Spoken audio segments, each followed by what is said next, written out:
Alívio da classificação para as quartas de final da Libertadores. Enfrentar. Libertadores é isso, a gente enfrentou hoje aqui um negócio que foi desumano pra gente.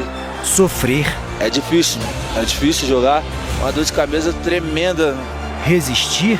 Chegou no final do jogo, nosso time estava para fazer a substituição, mas não dava. O passo a passo da superação. Hoje o grupo se fez muito forte.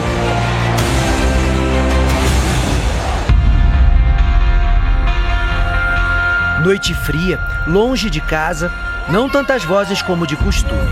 Mesmo assim, estava tudo ali. Essa galera que tá aí, ó, que não deixa o Flamengo pra nada. Aonde ele está, nós estaremos. Tudo contra a altitude, pra cima deles agora, vamos classificar. Vamos Flamengo, isso aqui é o Flamengo.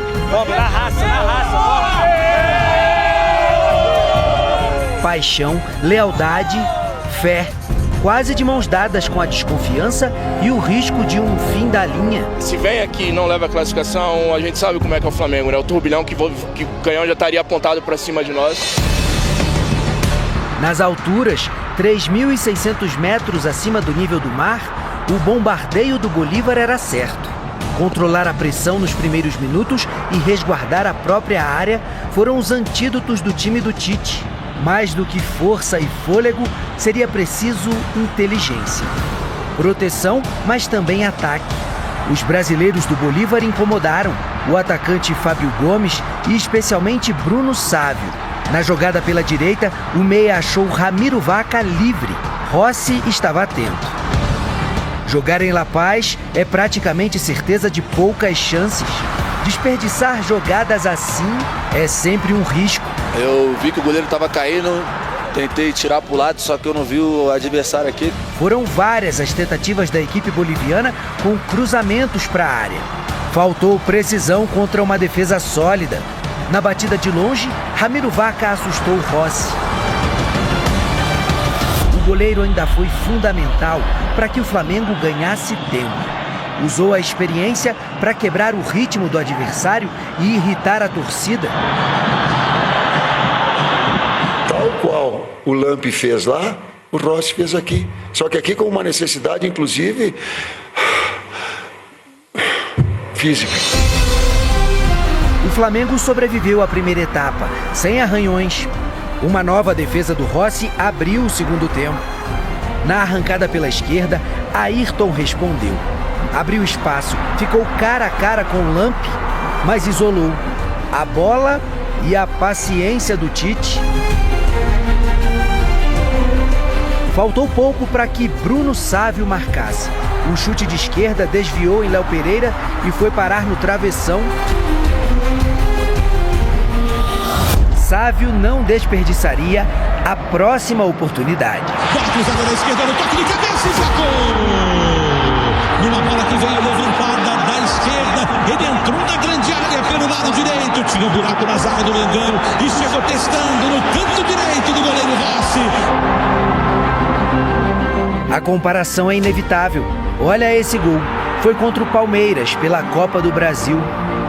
E esse outro, contra o Botafogo no Brasileirão, todos eles muito parecidos, nas costas do Ayrton Lucas. A gente sim sabe que quizás sofrimos goles nas costas, outro dia com o Botafogo, que hoje também, mas não dá com 4 ou 5 jogadores para cobrir 60 metros. É muito difícil. Hoje a bola também é mais rápida. Mais um gol e o Bolívar levaria a decisão para os pênaltis. O goleiro argentino foi colocado à prova. Ramiro Vaca tentou novamente. Tite mudou a equipe. Davi Luiz e Bruno Henrique substituíram De La Cruz e Carlinhos. Gerson saiu pouco depois, também exausto. Fui no meu máximo. Everton Araújo entrou. O Flamengo passou a jogar com uma linha de 5 defensores. Henry Vaca encheu o pé, Rossi espalmou e a bola ainda tocou no travessão. No tudo ou nada, Oviedo também não conseguiu vencer o goleiro, eleito o melhor em campo. Na tentativa de contra-ataque, Bruno Henrique apareceu. O zagueiro Anderson Jesus, também brasileiro, parou Bruno com falta e foi expulso. último homem do Bolívar, puxa o Bruno Henrique. Na hora da arrancada ia sair cara a cara. O risco de uma queda precoce naquele momento deixou de existir. Jogadores do Flamengo deitados no gramado do Hernando Siles. Com o resultado do Maracanã, o time suportou a lista longa de desfalques, a pressão do Bolívar, a altitude de La Paz e segue vivo na Libertadores. Vamos dizer que a gente perdeu e tudo mais, mas seguramos bem ali o resultado. Nos dá tranquilidade para recuperar nossos jogadores machucados e, consequentemente, os reforços estão para chegar. Na saída do estádio, mesmo escoltado pela polícia, o ônibus que levava os jogadores do Flamengo foi alvo de uma emboscada. Torcedores bolivianos apedrejaram o veículo. Ninguém se feriu. Libertadores, caminho que leva sempre ao limite. Definitivamente, não é para amadores. Quanto mais difícil fica, quanto mais alta a montanha, maior é o desejo de conquistá-la. De bola.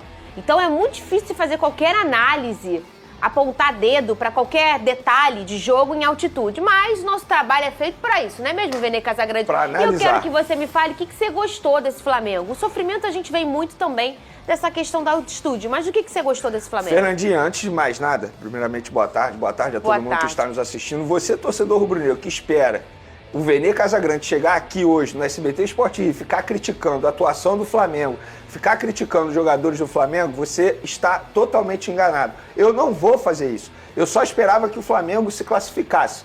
Essa era o principal fator que todo mundo estava esperando, se classificar. Independentemente de como, se iria perder, independentemente da atuação, estamos falando de um Flamengo que está totalmente desfalcado. Eram 7 desfalques. E não eram desfalques bobos, não. São 7 desfalques super importantes para o elenco do Flamengo. No banco de reservas ontem, o Tite tinha 10 jogadores, crias da categoria de base do Flamengo. Então era um Flamengo extremamente desfalcado, cansado, fadigado e pegando um Bolívar muito bem arrumado lá na altitude. Independentemente de como, o que eu mais gostei foi a classificação. Era isso que o Flamengo precisava. E na boa, o resultado foi 1-0 para o Bolívar, mas eu vejo o Flamengo vencedor do duelo. A verdade é essa. O Flamengo foi lá, parecia uma guerra, os jogadores sentiram bastante. Isso é informação. Náusea, vômito, vários jogadores com dor de cabeça, entraram em campo com dor de cabeça. É muito ruim, se você teve a oportunidade de assistir, né, a entrevista do Fabrício Bruno depois do jogo, você vê o cara, parecia que estava até dopado, sem voz. O Gerson, cansado, exausto, os jogadores sentiram demais. Então, torcedor do Flamengo, você tem que ficar feliz com a classificação. É óbvio, o Flamengo não vem jogando bem, mas diante do cenário que foi ontem, um cenário totalmente horrível para o Flamengo, a verdade é essa, tanto é que o próprio Tite, a gente vai falar sobre isso, o próprio Tite passou mal, o Tite está internado no hospital, também por conta da altitude. Então, assim, vários jogadores sentiram, entraram em campo muito cansados, totalmente desgastados, e o Flamengo conseguiu a classificação, isso era o mais importante. Eu acho que o torcedor rubro-negro, ele nesse momento tem que desfrutar. Óbvio, daqui a um mês encara o Penharol, tem muita coisa a consertar, eu acho que o Tite precisa melhorar muita coisa, sobretudo o setor defensivo, mais um gol tomado nas costas do Ayrton Lucas, isso precisa ser mencionado. Acho que o Ayrton Lucas não pode perder o gol que ele perdeu, a oportunidade que ele teve. Acho que o Gerson não pode perder a oportunidade que ele teve, mas existe também coisa boa pra gente falar. Vamos lá, a atuação de Rossi, a atuação do que se espera de um goleiro que o Flamengo tanto lutou para contratar junto ao Boca Juniors. A atuação novamente do Léo Ortiz precisa ser elogiado, jogou muita bola como volante novamente. A atuação do Luiz Araújo, um jogador extremamente importante. E sabe qual é o mais curioso? Foi um dos jogadores que mais sentiu o efeito colateral da altitude, com muita dor de cabeça, náusea. O Luiz Araújo, e jogou muita bola. Então, o Varela também jogou muita bola, apesar de também ter sentido os efeitos da altitude. Então, isso precisa ser mencionado. Eu prefiro ressaltar os pontos positivos a ficar aqui criticando a atuação dos jogadores diante da altitude. Na boa, o Flamengo caiu de pé, conseguiu a classificação. Era isso que o torcedor queria. E você, torcedor rubro-negro, desfrute, porque o Flamengo está nas quartas de final da Libertadores da América, mesmo diante de muitos desfalques e diante de um bom adversário bem montado lá na altitude. Ô, Lucas Pedrosa, boa tarde pra você. Boa tarde. O Vene sempre traz aqui, quando o Flamengo não joga bem, ele fala, ele fica bravo, ele mostra que ele não gostou. Mas esse programa aqui, a gente geralmente, quando joga na altitude, a gente pega bem leve. Até porque mas é uma desculpa. Não, não é uma desculpa. O Botafogo, quando foi pegar a LDU, até por essa mesma Libertadores, eu falei, mas gente, é muito difícil você fazer qualquer análise. Os 15 primeiros minutos, geralmente, Pedrosa, são de erros de passe bobos, geralmente. Você vê que, às vezes, o jogador vai fazer uma finalização e a finalização ela sai toda diferente, porque a bola fica com um peso diferente mesmo, vamos dizer assim, a sensação de tudo. E, obviamente, não só o seu grau de dificuldade para respirar, sobreviver, como também a dinâmica do jogo, a dinâmica da bola, Pedrosa, é complicado demais. Boa tarde, Fernanda, Vini, galera de casa. Jogar umas oitavas de final de Libertadores já é algo que mexe com o psicológico, principalmente você tendo uma vantagem no placar, mas que não era uma larga vantagem.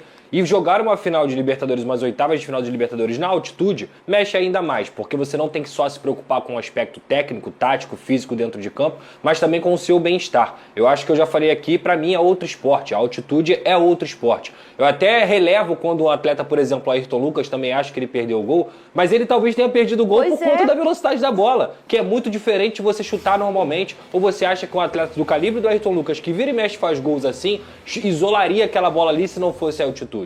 Então tem muitos aspectos a serem levados em consideração. Eu acho que a classificação do Flamengo é extremamente positiva. Eu nem sei nem se dá para usar a palavra perdeu. Perdeu tudo bem, mas o Flamengo sobreviveu. E olha só, no primeiro tempo, o Bolívar não criou grandes chances. O momento que o Flamengo estava mais descansado dentro da partida, o Flamengo fez um jogo equilibrado. O Carlinhos, que talvez não tenha feito um jogo maravilhoso, mas estava brigando lá na frente, tentando segurar a bola. O Luiz Araújo é outro que se dedica muito. O Gerson dando até arrancada, o que é impressionante. Então, assim, no final das contas, eu acho que foi uma classificação muito merecida pelo Flamengo. No segundo tempo, eu tenho que elogiar o técnico Tite, porque ele faz as mexidas e ele consegue jogar um 5-4-1 sem a bola, onde o Flamengo fica compacto.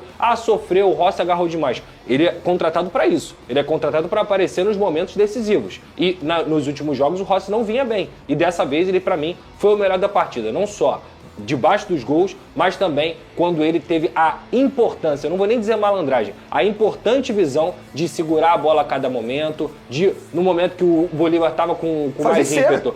Eu não sei nem se é fazer cera, Vene, porque eu acho que assim, é muito difícil, o cara ali tá se recuperando, o cara ali tá tentando entender também como o time dele vai ficar postado em campo. É recuperar o fôlego, talvez. Não é nem fazer cera, é recuperar o fôlego dentro de uma condição que é muito desumana, digamos assim, para um time que não está acostumado a jogar nessa altitude. Então eu só tenho que parabenizar o Flamengo pela classificação. Foi um jogo onde eles mostraram não só o poder aguerrido desse time físico, técnico, mas também superaram o grande pesar que foram os desfalques. Nenhum time do mundo consegue se sustentar com 5, 6 desfalques. E o Flamengo conseguiu essa classificação. Com 6 talvez, 7 não, porque eram 7.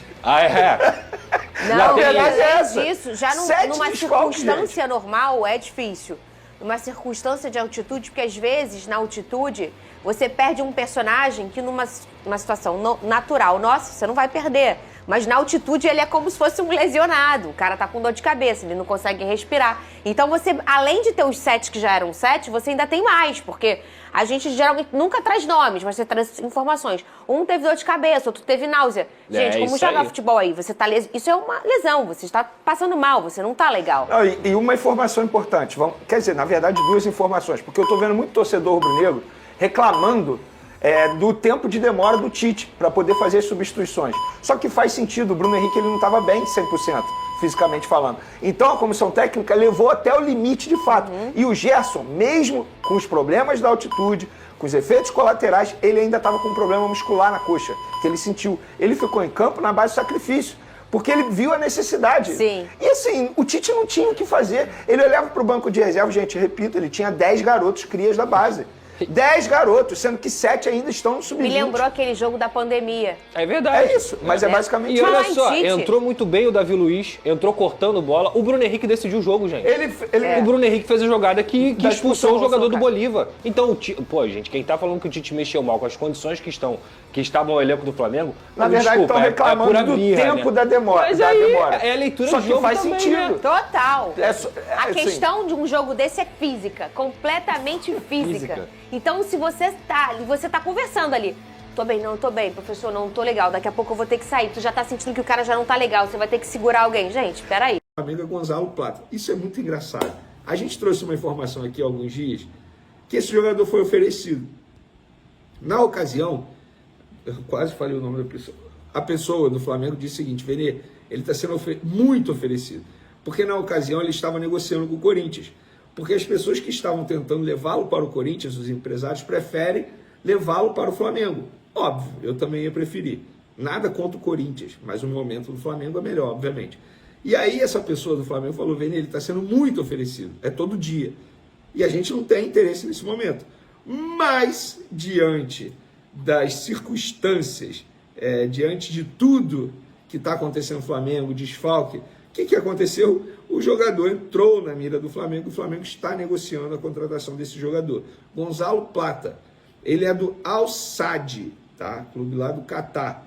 E o Al Sadd está irritado com a postura dele no dia a dia, esse atacante equatoriano de 23 anos, só que o clube Qatari bate o pé e diz que só libera o jogador pelo valor de 12 milhões de dólares, que foi o valor que eles investiram para comprar o atacante equatoriano. Pois é, aí fica nesse embate. O que eu posso dizer para vocês isso é uma notícia ruim, porque, cara, esses clubes lá do mundo árabe, eles não estão nem aí para atleta, sabe? Não estão nem aí para dinheiro também. Ah, mas o jogador vai ficar lá desvalorizado. Eles não estão nem aí.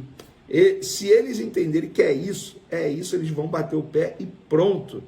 Mas, para quem não sabe, Gonzalo Plata é equatoriano, 23 anos, ele começou no Independente Del Valle, teve uma passagem pelo Sporting de Portugal, Valladolid da Espanha, e está no Al Sadd do Catar desde 2023. O Corinthians recentemente tentou a contratação desse jogador, mas não conseguiu. Fala, meus queridos e minhas queridas, esse foi mais um react aqui no canal Paraquedista Rubro-Negro e na página Amauri de Paula Santos. Não esqueçam de deixar o like de vocês, e vocês que não são inscritos, não deixem de se inscrever, ajudando assim no crescimento do nosso canal. Venham para mais atualizações. Na tarde dessa sexta-feira, o jogador Michael foi apresentado oficialmente no CT Ninho do Urubu e ele irá usar a camisa de número 30. E após aí a classificação de ontem para as quartas de final da Copa Libertadores da América, o elenco do Flamengo se reapresenta hoje à tarde com um treino marcado para as 17 horas, com foco no jogo contra o Red Bull Bragantino, que será realizado no domingo, dia 25, pela 24ª rodada do Campeonato Brasileiro. Depois eu volto com mais informações.